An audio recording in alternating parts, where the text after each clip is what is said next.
चलो ये क्वेश्चन देखते हैं। A body of mass m is launched up on a rough inclined plane making angle 30 degree with horizontal. The coefficient of friction between the body and plane is root x upon 5.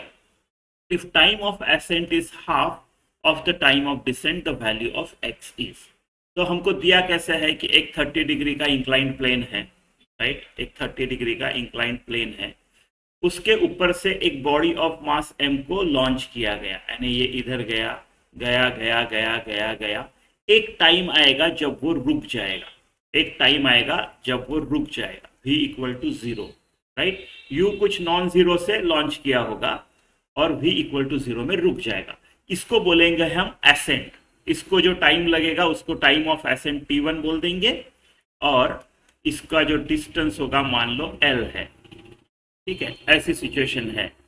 फिर वो यहां से अभी slide down करेगा, right. अब वो यहाँ पे नीचे नीचे आना शुरू कर देगा, नीचे नीचे नीचे आएगा, और जब वो यहाँ पे पहुंचेगा तो इंक्लाइन उसने ट्रैवल कर दिया. हम वो जो टाइम लगेगा उसको टाइम ऑफ डिसेंट बोलेंगे. ये जो नीचे आ रहा है इसको टाइम ऑफ डिसेंट बोलेंगे, मान लो t2.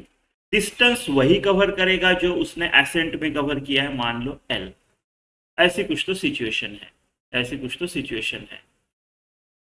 तो देखो, टाइम ऑफ एसेंट डिसेंट के लिए आप एक जनरल फॉर्मूला ध्यान में रख सकते हो. t1 जो होगा, t1 t2 दोनों जो होंगे, रूट 2, इस केस में 2l या फिर 2s अपॉन a. ऐसा टाइम ऑफ एसेंट में आप एसेंट का एक्सेलरेशन लगाओगे, टाइम ऑफ डिसेंट में आप डिसेंट का एक्सेलरेशन लगाओगे. इन जनरल टाइम ऐसे देते हैं. कैसे है ये, अगर आपको नहीं पता, ये याद रखने लायक चीज है, लेकिन मान लो नहीं पता है ना, कितना याद रखेंगे. तो आप, इट इज सिंपल, राइट. जैसे एक बॉल को मैंने ऊपर भेज दिया, राइट. एक ग्राउंड से बॉल को ऊपर फेंक दिया, मान लो ऐसे ये बॉल है, इसको ऊपर फेंक दिया, ऊपर फेंक दिया, यू के साथ ऊपर फेंका. एक टाइम पे भी 0 हो जाएगा, रुक जाएगा. हम बोलेंगे बॉल इधर रुक गया, राइट. ऐसा ये एसेंट हो गया उसका, राइट. तो इसको मैं v square minus u square equal to 2ah लिख सकता हूँ. मान लो ये h है, हमारे केस में ये l है, राइट. ऐसे लिख सकता हूँ. v 0 है एसेंट में, तो minus u square is equal to minus 2gh हो जाएगा.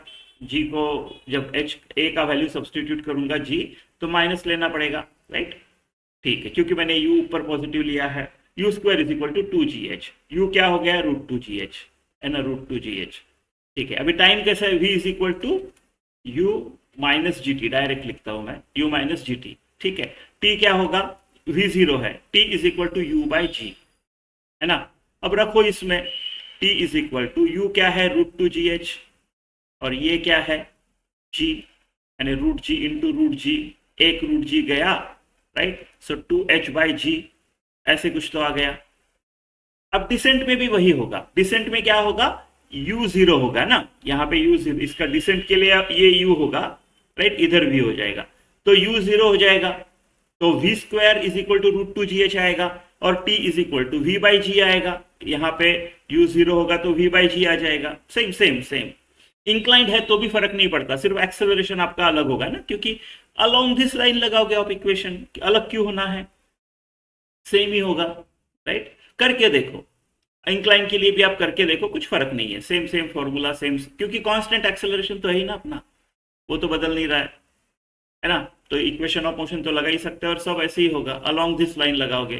तो इन जनरल मैं ऐसा बोलूंगा, टाइम ऑफ एसेंट जो होगा वो होगा मेरा 2l, अभी अपने इस पे आ रहा हूं, 2l upon acceleration during ascent. और टाइम ऑफ डिसेंट जो होगा वो होगा 2l upon acceleration during descent. ये एक्सेलरेशन अपने अलग अलग होने वाले हैं, ठीक है, ऐसा. और फिर मुझे बोला है time of ascent is half of time of decent.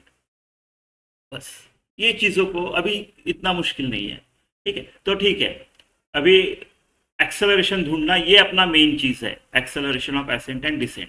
तो जब वो एसेंट कर रहा है, राइट, इस तरफ जा रहा है, तो फ्रिक्शन किधर लगेगा, ऑफ कोर्स इधर लगेगा. आपका mg साइन थीटा भी इधर लगेगा, बराबर है, दोनों इधर लगेंगे, फ्रिक्शन और mg साइन थीटा, और इनकी वजह से डिसेलरेशन होते होते वो एक जगह रुक जाएगा. तो मेरा एक्सेलरेशन जो आएगा ड्यूरिंग एसेंट वाला वो क्या आएगा, राइट। एम निकाल देता हूं मैं, तो जी साइन थीटा प्लस, ठीक है, g sine theta plus friction का कितना आएगा, एम जी कॉस थीटा, ये एम जी कॉस थीटा होगा और ये नॉर्मल रिएक्शन होगा, ये परपेंडिकुलर टू प्लेन कोई एक्सेलरेशन तो है, तो नेट फोर्स 0 है, तो N equal to m g cos theta. तो mu m g cos theta, mu N होता है ना, तो mu m g cos theta, ये हो गया मेरा एक्सेलरेशन ड्यूरिंग एसेंट। एम नहीं आएगा ना एक्सेलरेशन में, म्यू जी कॉस थीटा, ऐसा होगा।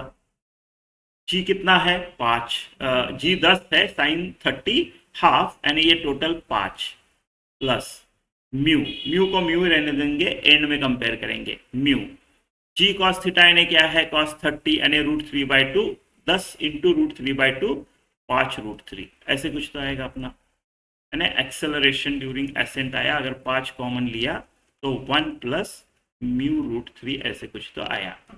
सिमिलरली एक्सेलरेशन ड्यूरिंग डिसेंट कैसे रहेगा, जब ये नीचे जा रहा है, ऐसे नीचे जा रहा है, तब फ्रिक्शन इसको अपोज करेगा, पीछे जाएगा, और एम जी साइन थीटा इस तरफ लगेगा, right, sine theta, m g cos theta वापस वही, और नॉर्मल रिएक्शन ऐसे, राइट। तो इस बार फोर्स एक्सेलरेशन क्या रहेगा, माइनस होगा m g sine theta minus f, अगर मैं मोशन का पॉजिटिव लूँ तो m g sine theta minus f होगा, राइट। तो एक्सेलरेशन ड्यूरिंग डिसेंट जो आएगा, एक्सेलरेशन ड्यूरिंग डिसेंट जो आएगा वो आएगा g sine theta minus mu g cos theta. बाकी सब सेम है, तो मैं डायरेक्टली लिख देता हूँ acceleration of descent is equal to 5 common 1 minus μ√3, ऐसे आएगा, है ना। माइनस के अलावा बाकी तो सेम चीज है ना, तो I can do this, right. बस अब ये फॉर्मूला रखेंगे, तो टाइम ऑफ एसेंट क्या होगा, √2L अपॉन, राइट, पाई 1 प्लस μ√3, और टाइम ऑफ डिसेंट, डिसेंट होगा मेरा 2L upon pi 1 plus 1 minus √3, बाकी सब सेम है, 1 माइनस μ√3, राइट, ऐसे होगा। और टी डी इक्वल ये दिया है हमको, राइट, तो ठीक है, एक काम करते हैं, दोनों को स्क्वायर करते हैं, तो t d square is equal to 4TA², ऐसे लिख सकता हूँ इसको, है ना। तो चलो t d square is equal to 4TA का स्क्वायर। अब टी डी क्या है, टी डी का स्क्वायर कर लेता हूँ तो रूट निकल जाएगा, 2L अपॉन 5 माइनस है इस बार, है ना, 2L अपॉन 5 1 माइनस μ√3, और यहाँ पे 4 टाइम्स 2L अपॉन 5 1 प्लस μ√3, ठीक है, ये गया, ये गया, ये भी गया, ये भी गया, ठीक है। तो 1 plus μ√3 is equal to 4 minus 4 μ√3, तो 5 μ√3 इज इक्वल टू 4 में से 1 गया 3, ऐसे कुछ तो आएगा ना, हाँ। तो mu is equal to 3 upon 5√3, इसको मैं लिख सकता हूँ √3 अपॉन 5√3, और 1 को उड़ा दूंगा, तो mu is equal to √3 upon 5। इसको मुझे कंपेयर करना है √x/5 के साथ, √x/5 के साथ, तो x कितना आएगा 3, ये हो गया आपका आंसर 3, ठीक है।